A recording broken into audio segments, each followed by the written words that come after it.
નમસ્કાર, આપ જોઈ રહ્યા છો નેશન પ્લસ ન્યૂઝ. હું છું આપની સાથે હેતલ વગર. સોમનાથમાં ત્રિવેણી સંગમ ખાતે ગંગા દશેરા પર ગંગા અવતરણ પૂજા અને મહાઆરતી કરવામાં આવી હતી.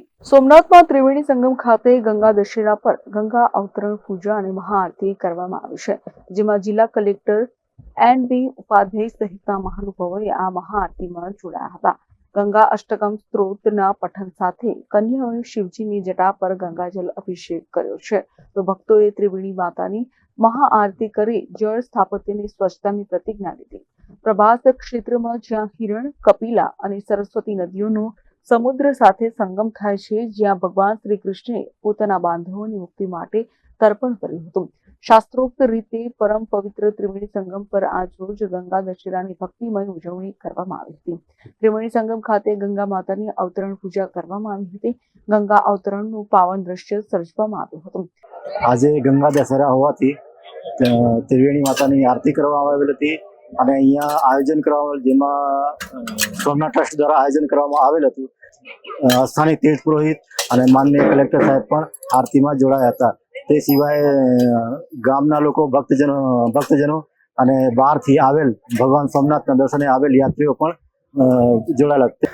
દર વર્ષે જ્યેષ્ઠ મહિનામાં શુક્લ પક્ષમાં દસમના દિવસે મા ગંગાના અવતરણના દિવસે ગંગા આરતી, જે અહીંયા ત્રિવેણી સંગમ છે, ત્યાં ત્રિવેણી સંગમ ખાતે ગંગા આરતીની આયોજન કરવામાં આવે છે, જેમાંથી સ્થાનિક લોકો, સોમનાથ મંદિર દર્શન આવેલ લોકો, હજારો લોકો આ આરતીમાં અને પૂજા વિધિમાં ભાગ લેતા હોય. ગંગા દશેરા એટલે ગંગોત્સવ કહેવાય છે. જેઠ મહિનાની એકમથી દસમ સુધી આ વ્રત કરવામાં આવે છે. ભગીરથ રાજાએ અથાગ પ્રયત્નથી ગંગાજીના પૃથ્વી પર લેવા છે. અગાધ પ્રયત્નથી લેવા છે.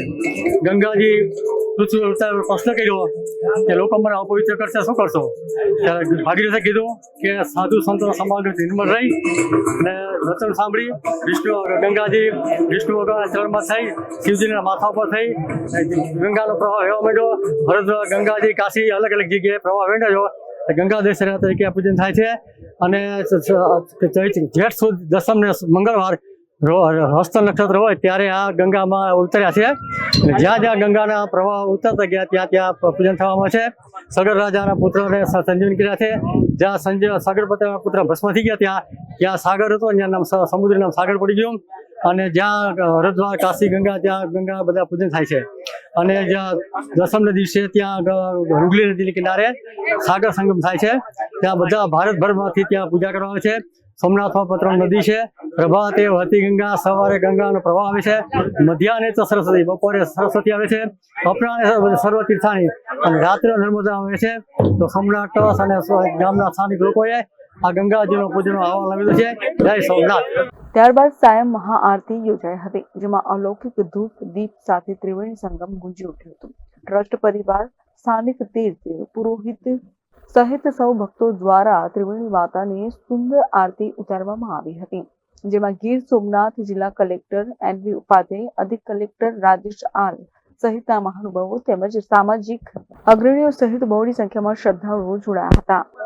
આ જ્યેષ્ઠ માસની શુક્લ પક્ષની દસમી તિથિ એટલે ગંગા દશેરાનો પવિત્ર દિવસ છે. આજે આ પવિત્ર દિવસે પ્રભાસ ક્ષેત્રના ત્રિવેણી સંગમ પર, જ્યાં હિરણ્ય, કપિલા અને સરસ્વતીનો સંગમ છે, એમાં પવિત્ર સંગમ ઉપર શ્રી સોમનાથ ટ્રસ્ટ દ્વારા ભગવાન મહાદેવ શંભુનું પૂજન અને માં ત્રિવેણીની પૂજા એટલે માં ગંગાની પૂજાનું આયોજન કરવામાં આવ્યું. આ પૂજાની અંદર ભગવાનની અલગ અલગ દ્રવ્યો દ્વારા પૂજા અને અભિષેક કરવામાં આવ્યો, જેમાં પવિત્ર બાળાઓને બોલાવી એમાં ગંગાજળ અને એ ગંગાજળથી માં ગંગાના આદિ શંકરાચાર્ય વિરચિત છે ગંગાષ્ટક છે. એ ગંગાષ્ટકના શ્લોકોથી એ કુમારિકાઓના હાથે ભગવાન ઉપર અભિષેક કરવામાં આવ્યો. ત્યારબાદ માં ત્રિવેણીનું પૂજન કરવામાં આવ્યું. પૂજન કર્યા બાદ માતાજીની મહાઆરતી કરવામાં આવી. આ પવિત્ર દિવસે ભગવાન સોમનાથ, માં ગંગા અને ત્રિવેણી માતાજીને એવી પ્રાર્થના કરવામાં આવી કે દેશના દરેક લોકોનું હિત થાય, દરેક લોકો સુખી, સંપન્ન અને નિરોગી રહે, એવી શ્રી સોમનાથ ટ્રસ્ટ દ્વારા માતાજીને અને ભગવાન સોમનાથને, માં ગંગાને પ્રાર્થના કરવામાં આવી. Mahesh Todiya, nation plus news, Gir Somnath. સમાચારોના સતત અપડેટ મેળવવા માટે અમારી નેશન પ્લસ ન્યૂઝની યુટ્યુબ ચેનલને સબસ્ક્રાઇબ કરો, બેલ આઇકન દબાવો અને જોડાયેલા રહો ફેસબુક, ઇન્સ્ટાગ્રામ અને ટ્વિટર પર।